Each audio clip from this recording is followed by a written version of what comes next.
A very pleasant morning to you all. Welcome back to our YouTube channel of MLP Group of Schools. I, Benita Singh, is presenting you today's a diagram that is eukaryotic cell. This video is for the class 6 to 8. The subject is your science. Okay, so let's start. Student, get knowing about eukaryotic cell. Eukaryotic cell. What do you know about a eukaryotic cell? Eukaryotic cell is a type of cell. There are two categories based on the presence of nucleus. The cell can be divided into two types. The first one is eukaryotic and the second one is prokaryotic. In today's video, we will discuss about the eukaryotic cell. This diagram that you are seeing is eukaryotic cells diagram. Okay student, this is more similar to your plant cell or animal cell. The whole diagram that you are seeing is totally similar to animal cell, but this is a kind of eukaryotic cell. The same is with the plant cell. It has a different like a rectangular diagram, but when we draw the plant cell, we draw it in a oval shape. Okay, this diagram is of eukaryotic cell. So let's start. What is the organelles that are present in it? This is a outer boundary that is bounded all these organelles that are present in it. Firstly, a little bit introduction I would like to give you that eukaryotic cell are the cell with well defined nucleus. इनके अंदर eukaryotic cell के अंदर जो nucleus होता है वो well defined होता है. वेल डिफाइंड मीन्स ये बाउंड होते हैं न्यूक्लियर मेम्ब्रेन से. इसके अंदर न्यूक्लियोलॉज होता है, न्यूक्लियर प्लाज्मा होता है, जैसा कि आप देख सकते हो डायग्राम में. This is the plasma of the nuclear plasma and this is your outer boundary of the nucleus that we call the nuclear membrane. ये आपका न्यूक्लियोलॉस है. दैट मैंने इसको पर्पल कलर में कलर किया हुआ है. ये आपका न्यूक्लियोलॉस है. Okay student, this whole is your nucleus. The next organelles dispersed in the cytoplasm. ये सारे ऑर्गेनेल्स जो हैं आपके माइटोकॉन्ड्रिया, गोल्जी एपरेटस बॉडीज़ वगैरह, राइबोसोम, सेंट्रोसोम्स, ये सारे इसमें फ्रीली मूव करते रहते हैं. एंड ऑर्गेनेल्स, अगर हम यूकारियोटिक सेल्स के टाइप्स के बारे में बात करें तो जो हमारे एनिमल सेल होते हैं, प्लांट सेल होते हैं, वो यूकारियोटिक सेल के ही एग्जाम्पल होते हैं. बिकॉज बोथ में आप देख सकते हैं उनका वेल डिफाइंड न्यूक्लियस होता है. उनके अंदर Golgi apparatus, mitochondria, centrosomes and endoplasmic reticulum, ये सारे ही प्रेजेंट होते हैं. Okay student, so let's one by one. मैंने आपको ऑलरेडी अपने प्रीवियस वीडियो में आपको plant cell and animal cell के बारे में बताया है. So this video is most similar to that. Okay, this is our chloroplast. Chloroplast आपको किस में, प्लांट सेल में देखने को मिलता है. बिकॉज ये ग्रीन कलर का होता है, इसके अंदर ही हमारे, जिसकी वजह से हमारा प्लांट जो ग्रीन कलर का दिखाई देता है वो that is of the chloroplast. This is the Golgi bodies, suicidal bags भी बोलते हैं. गोल्जी बॉडीज जो होते हैं हमारे, उसमें protein synthesise and enzymes release करता है. This is the cytoplasm. Jelly like structure होता है आपका. ये जो न्यूक्लियस के सराउंडिंग्स प्रेजेंट होते हैं, ये हमारे एंडोप्लाज्मिक रेटिकुलम होते हैं. और इनके ऊपर जो ये छोटे छोटे से प्रेजेंट होते हैं वो हमारा रफ और स्मूथ, टू टाइप के एंडोप्लाज्मिक रेटिकुलम्स होते हैं. ओके स्टूडेंट, मैंने सेल मेम्ब्रेन ऑलरेडी आपको बताया हुआ है कि सेल मेम्ब्रेन जो होता है वो जितने भी ऑर्गेनेल्स होते हैं इनको बाउंड करके रखता है, बाहर जाने के लिए परमिशन नहीं देता है. Means due to some situation, किसी भी सिचुएशन के अंडर ये एक दूसरे मतलब आउटर साइड में मूव कर सकते हैं, डाइजेशन वगैरह या एक्सक्रीशन वगैरह के टाइम पे. Okay student, this is nucleus that already I have told you. These are the ribosomes, freely move करते हुए. ग्रैन्यूल्स होते हैं, छोटे छोटे दानेदार स्ट्रक्चर होता है. जो ये राइबोसोम्स होते हैं या तो ये एंडोप्लाज्मिक रेटिकुलम से अटैच होते हैं या फिर साइटोप्लाज्म में फ्रीली मूव कर रहे होते हैं. देख सकते हैं आप जितने भी ये स्काई ब्लू कलर के छोटे छोटे स्मॉल्स मैंने सर्कल शेप्स बनाए हैं, हमारे सारे राइबोसोम्स हैं। ये जो आपको डॉट डॉट दिखाई दे रहा है ये सारा साइटोप्लाज्म है। Okay student, this is our mitochondria. Mitochondria का वर्क क्या होता है? इट इज़ द जो माइटोकॉन्ड्रिया होता है ये हमारा पावर हाउस होता है। We call it the power house of the cell because it contain enzymes that release energy from food during the respiration process. आपको मैंने बताया हुआ है कि रेस्पिरेशन प्रोसेस के टाइम पे जो फूड से एनर्जी रिलीज हुई होती है वो जा कर के माइटोकॉन्ड्रियाज में स्टोर हो जाती है एंड जिस टाइम पे सेल्स को नीड होती है वो उस टाइम पे उसे रिलीज करता है। Okay student, through this video I am going to ending my class. This diagram you have to maintain in your fair notebook in a neat and clean handwriting, and in our next coming video I will explain you the prokaryotic cell. Okay students, enjoy your day, have a good day, goodbye.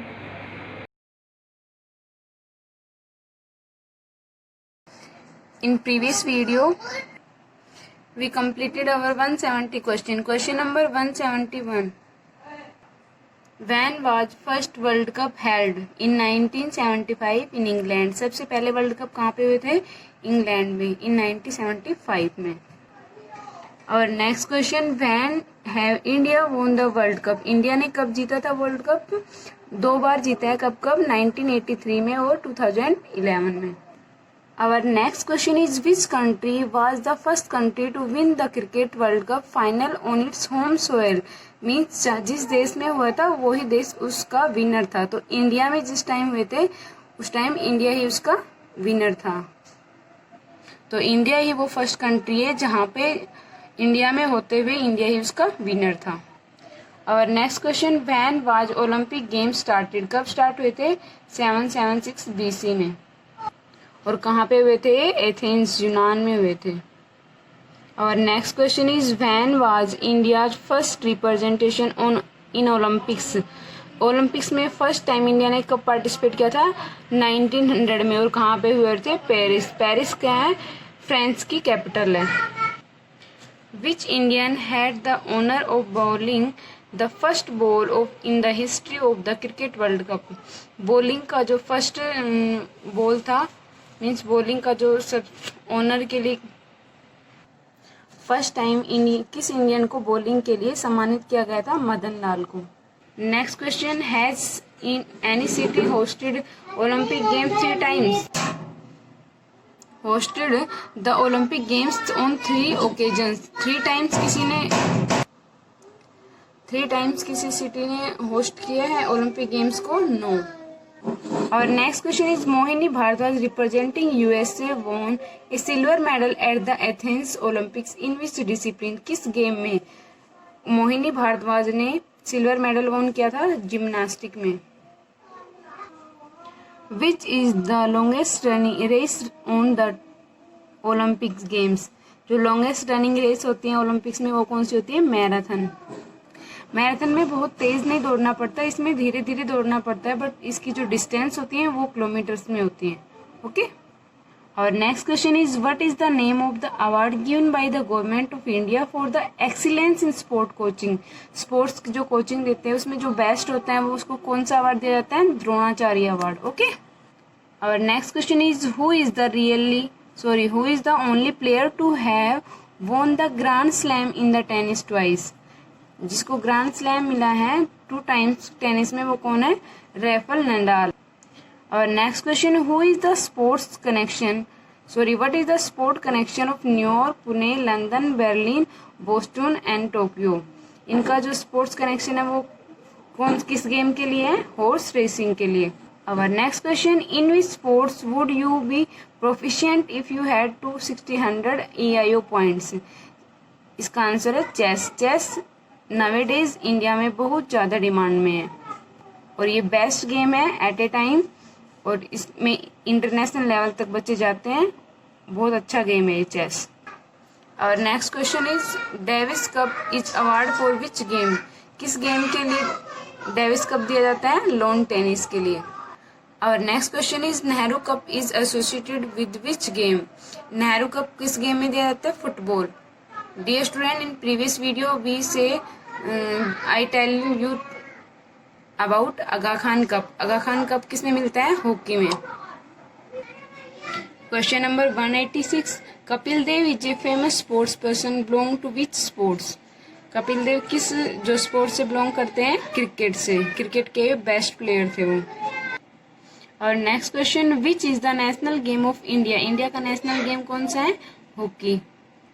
और next question, Jwala Gutta sports person belong to which game? Jwala Gutta किस sports से belong करता है? Badminton से. ये badminton के best player है. और next question, who won the Durand cup 2019? 2019 में डुरांड कप किसको मिला था? गोकुलम केरला को. ये केरला की एक टीम है, गोकुलम केरला. और next question, which team was winner in IPL 2019? Mumbai Indians. और next question is national flower of India क्या है? लोटस. नेशनल ट्री कौन सा है? बनियान. एंड नेशनल फ्रूट कौन सा है? Mango. These are some basic questions. Okay. और नेक्स्ट है नेशनल वेजिटेबल कौन सी है? पंपकिन, जिसका हिंदी में नाम होता है कद्दू. नेशन ऑफ फादर कौन है? महात्मा गांधी. और नेक्स्ट क्वेश्चन है नेशनल बर्ड कौन सा है? Peacock. Next animals of India, national tiger. Next है डिश कौन सी है खाने की जो बेस्ट डिश है वो है खिचड़ी. और next question is heritage animal of India, national India Indian elephant. Next question is flag of India, तिरंगा, जिसमें 3 कलर्स होते हैं, ग्रीन, वाइट एंड सेफ्रॉन, और जिनका अलग अलग जो अपना रिप्रेजेंट करने का मीन्स तीनों कलर अलग अलग चीज को रिप्रेजेंट करते हैं. ओके.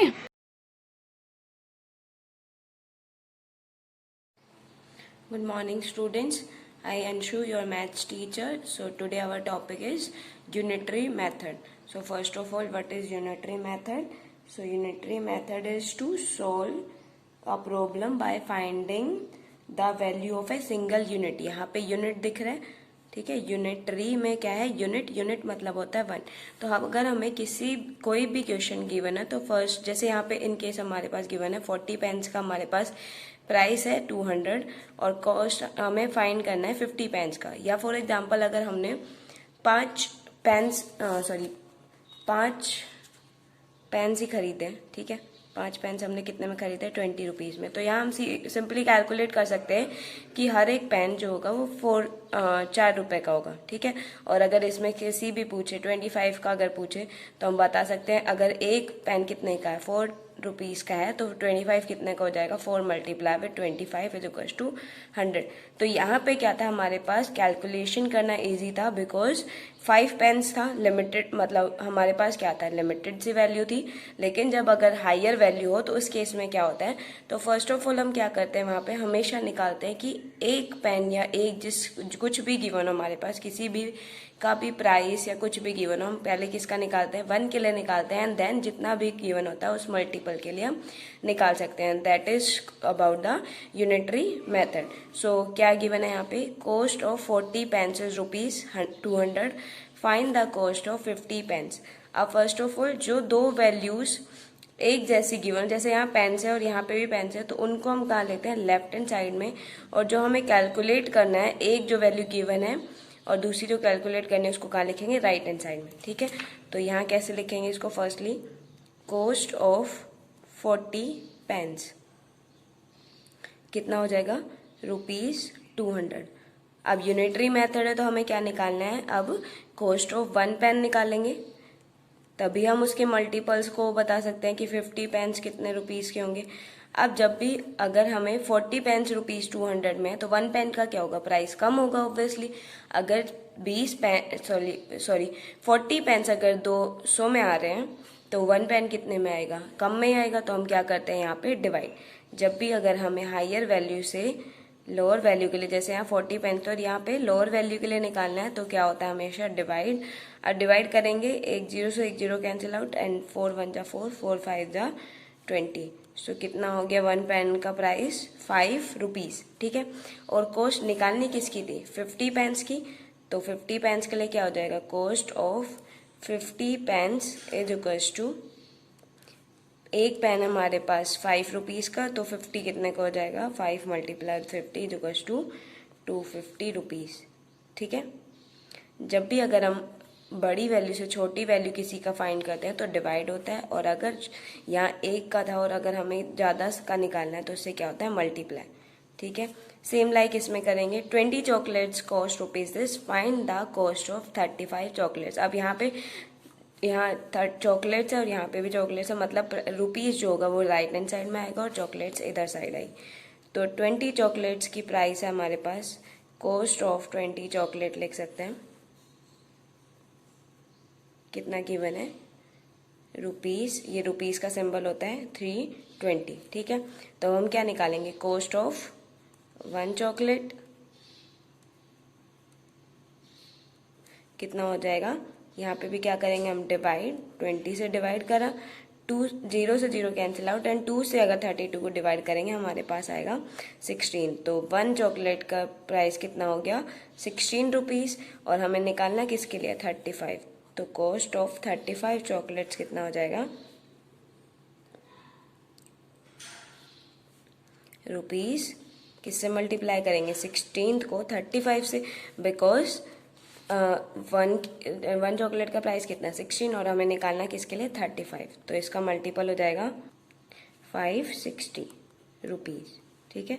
सेम लाइक इसमें करना है अब हमें, if you can buy 4 melons का प्राइस है हमारे पास 16, then how many you can buy with rupees 32। अब यहाँ देखो रुपीज़ सेम है और मेलन जो है वो हमें निकालने हैं, ठीक है। तो राइट हैंड साइड में अब क्या जाएगा 4 मेलन्स, तो for rupees 16 we can buy कितना 4 मेलन्स, तो हम लिख सकते हैं 4 मेलन्स, और अगर हमें ₹1 के लिए निकालना है वी कैन बाय, क्या हो जाएगा डिवाइड सेम लाइक, तो 4/16 and that will be equals to 1/4 melons. अब निकालना किसके लिए ₹32 के लिए, सो 32 के लिए क्या हो जाएगा इससे मल्टीप्लाई, सो 1/4 था और उसको मल्टीप्लाई करना है किससे 32 से, तो 4 1 जा 4 एंड 4 8 जा 32, सो 8 मेलन्स आ जाएंगे कितने रुपीज़ में 32 रुपीज़ में, तो आंसर विल बी डी, ठीक है। अब यहाँ देखो if 5 cars can carry 250 peoples then find out the total number of people which 8 cars can carry. यहाँ पे देखो 5 कार्स है और यहाँ 8 कार्स है, मतलब ये दोनों कहाँ होंगे लेफ्ट में, और 2 पीपल वाली जो वैल्यू है वो कहाँ होगी राइट में। सो 5 कार्स कैन कैरी 250 पीपल, ठीक है। तो अब हमें निकालना है किसके लिए यूनिटरी मेथड कर रहे हैं, तो मतलब 1 कार जो है उसका देखेंगे कि 1 कार कितना कैरी कर सकती है, सो कितना हो जाएगा 250 एंड डिवाइडेड बाय 5, तो 5 5 जा कितना होता है 20 और 1 0 और है, डिवाइड करने के बाद आया हमारे पास आंसर विल बी 50 पीपल, और निकालना किसके लिए 8 कार्स के लिए, तो 8 कार्स कैन कैरी कितना हो जाएगा 50 multiply with 8 and that will be equals to 400 people, ठीक है। यूनिटरी मेथड में हमें क्या करना होता है, फर्स्ट ऑफ ऑल हम कैलकुलेट करते हैं फॉर 1 यूनिट। यूनिटरी में यूनिट है, यूनिट मतलब होता है 1, तो हम फर्स्ट ऑफ ऑल किसके लिए करते हैं, क्या कुछ भी गिवन हो उसका कॉस्ट अगर गिवन हो तो 1 के लिए निकालेंगे। अगर जैसे यहाँ पे कैरी करने के लिए तो 1 कार के लिए निकालेंगे, यहाँ पे क्या था रुपीज़ के लिए था तो ₹1 के लिए निकालेंगे, एंड देन जितना भी मल्टीपल है उसका उसके लिए कैलकुलेट करते हैं, ठीक है। So that is all for today, thank you. Morning students, I Neetu Yadav welcome all students in our YouTube channel of online classes. So students, in today's video we study about some basic science quiz questions which are for class 6 to class 8. Students, in this video we also study about some basics questions which are out from syllabus of 6 to 8 class which you have to know. So in this video your first question is, the species of plants and animals which are found only in a particular region are known as. अब क्या कह रहे हैं, कोई भी species हो, चाहे plant की हो चाहे एनिमल्स की हो, जो एक पर्टिकुलर रीजन में एक पर्टिकुलर जगह में मिलती है, उन्हें हम क्या कहेंगे?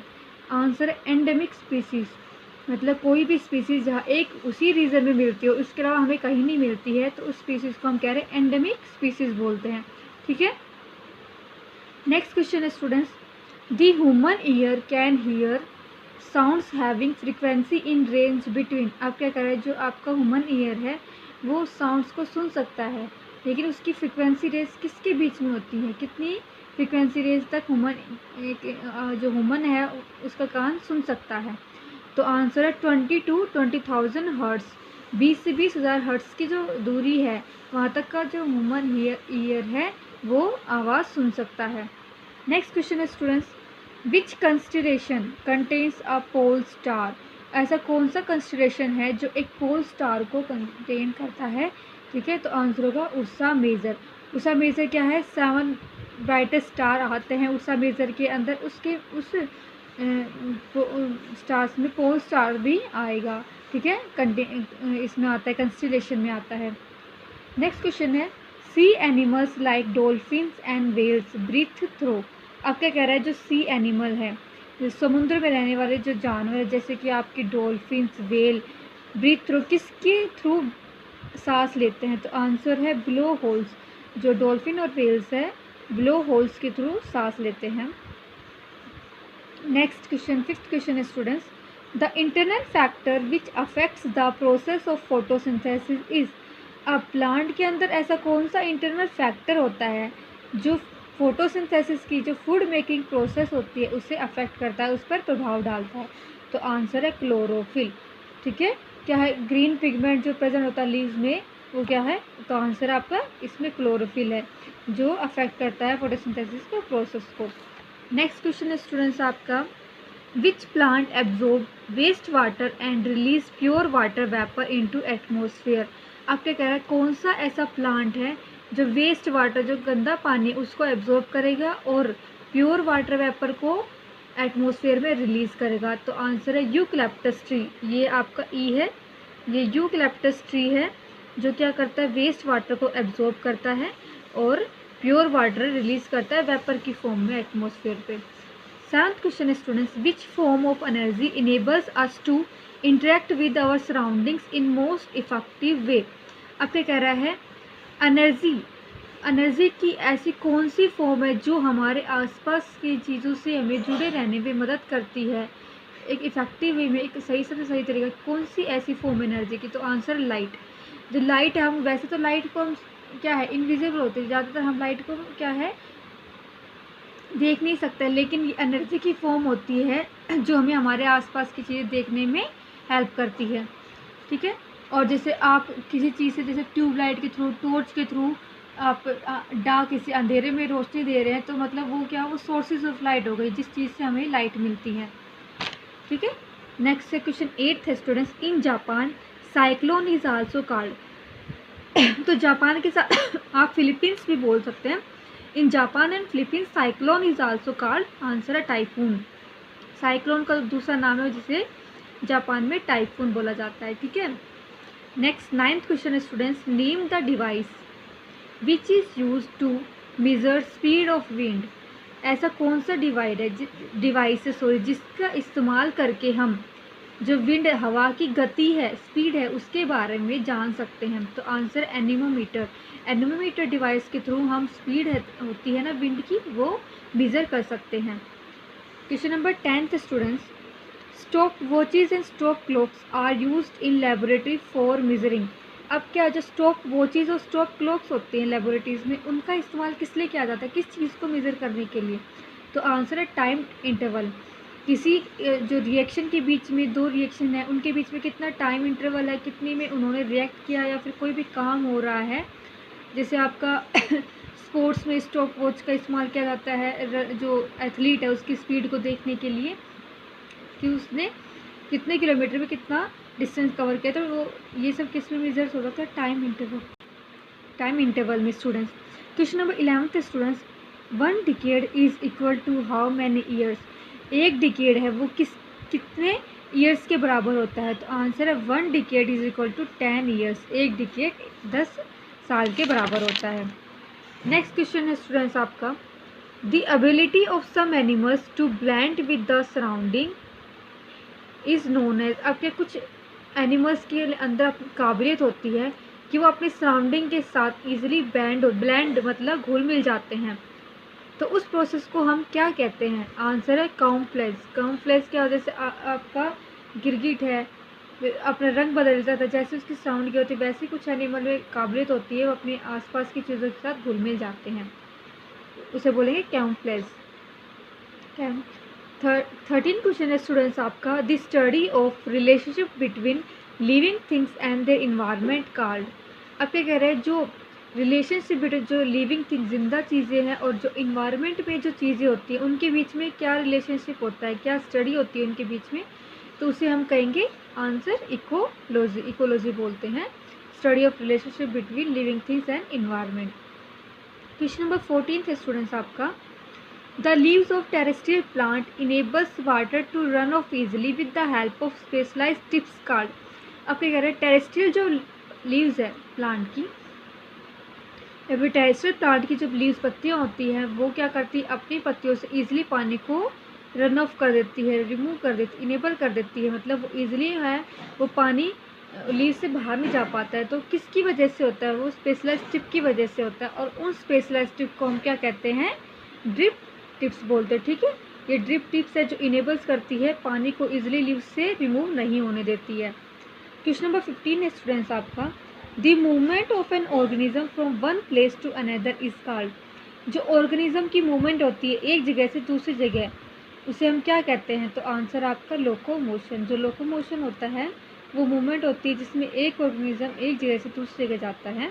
ठीक है, question number 16 and last question of this video is, which is the smallest bone in human body.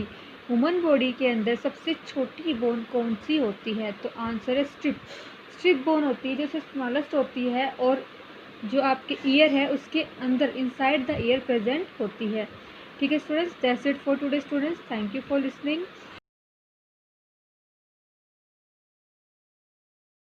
Good morning students, लेख लिखते हैं, से उ ल ए खे सुलेख।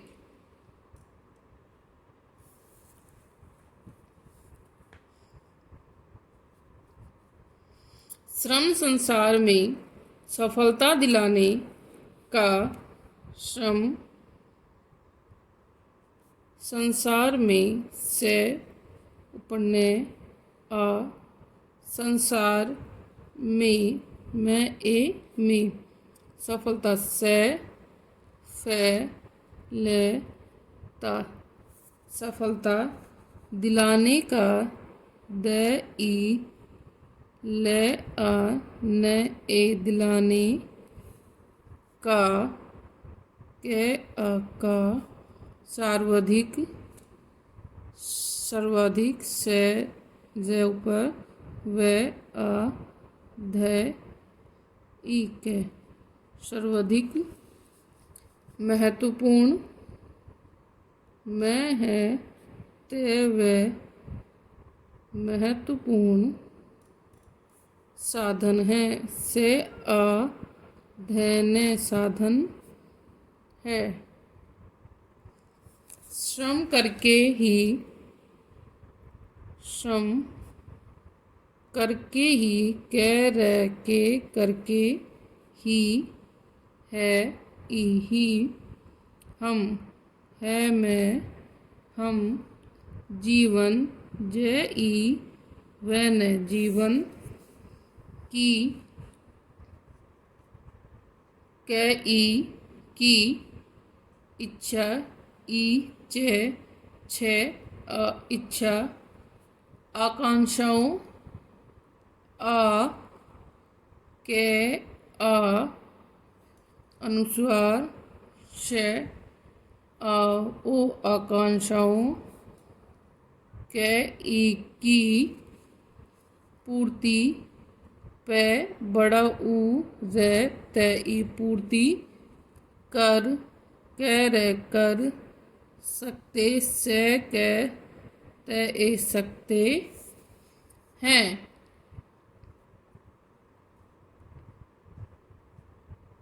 यह संसार कर्म क्षेत्र है।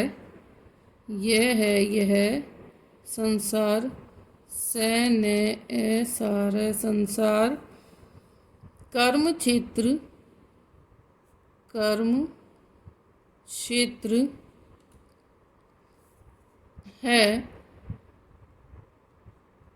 यहाँ कर्म करके ही सफलता पाई जा सकती है। यहाँ यह है और यहाँ कर्म करके ही करके है ही सफलता से फे ले ते असफलता पाई पे आ ए ई पाई जे आ जा सकती से कह ते ई सकती है।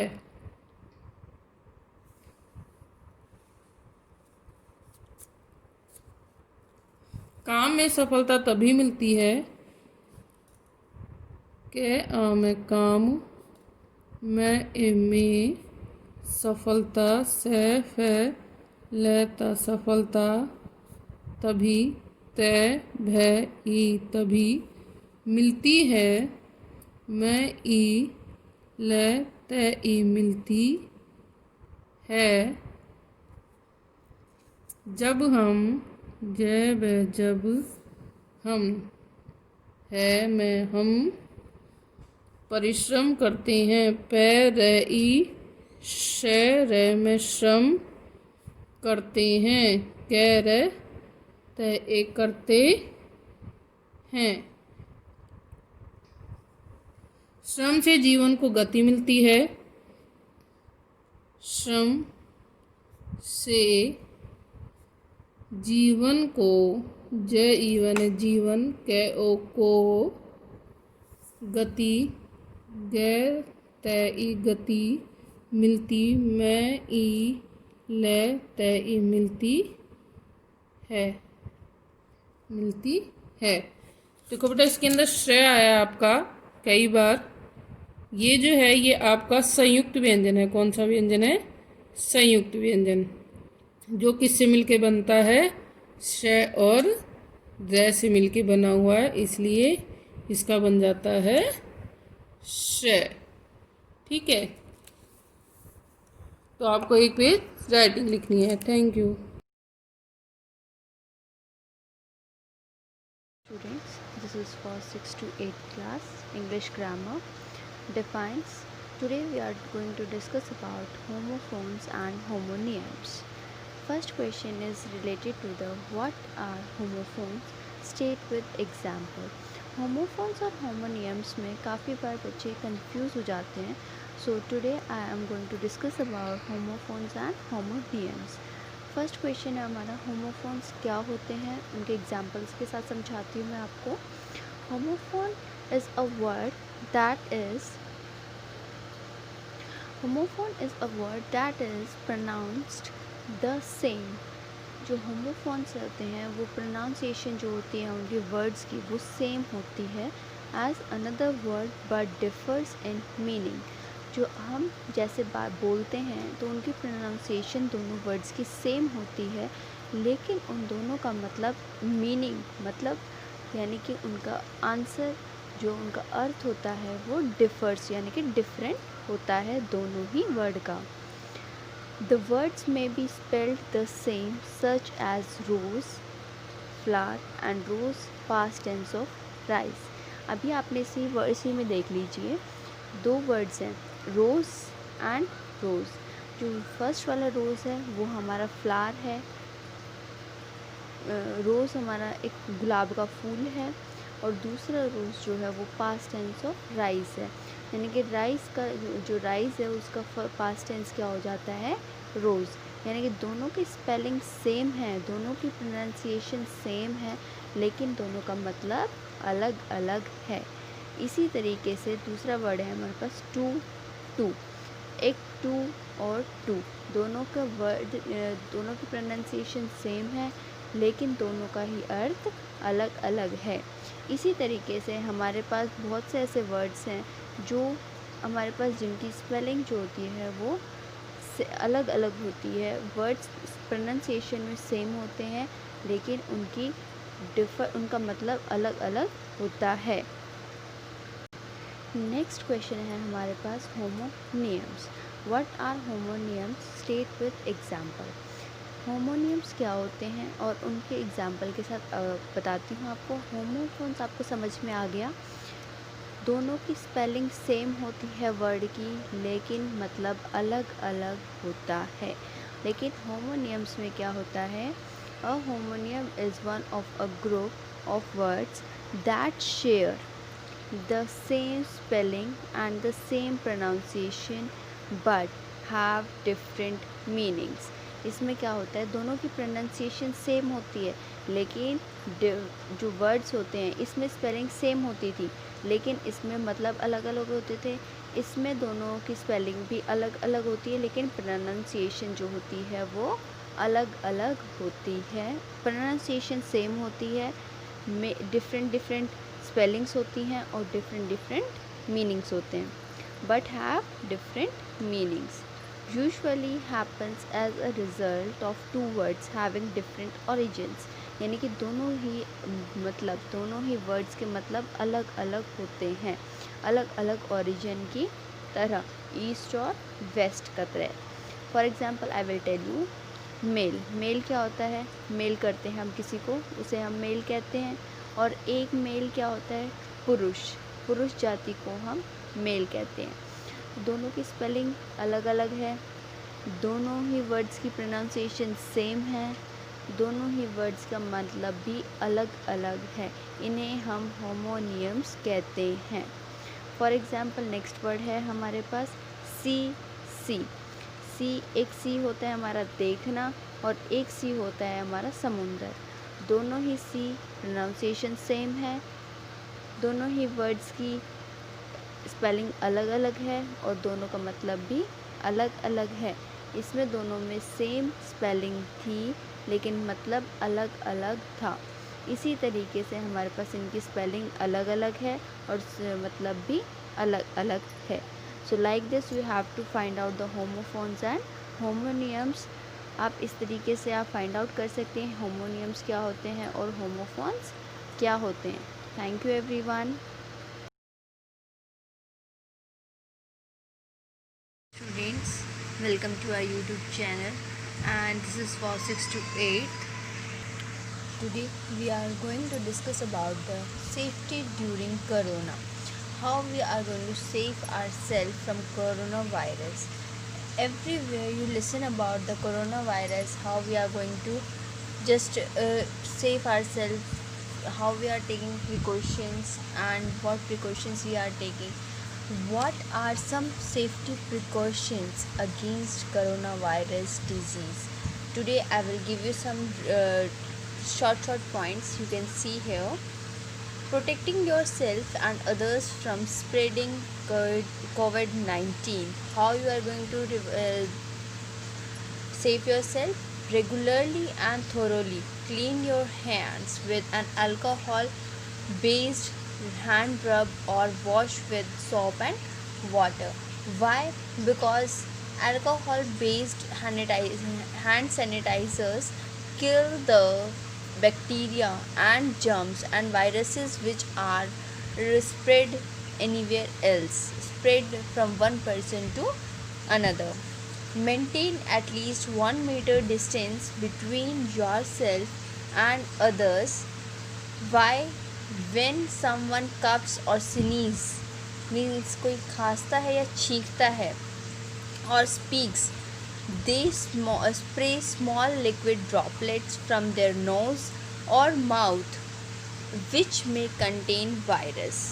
If you are too close, you can breathe in the droplets including the COVID-19 and viruses if the person has disease. Next is avoid going to crowded places. How you are going to avoid crowded places and why? Where people come together in crowds.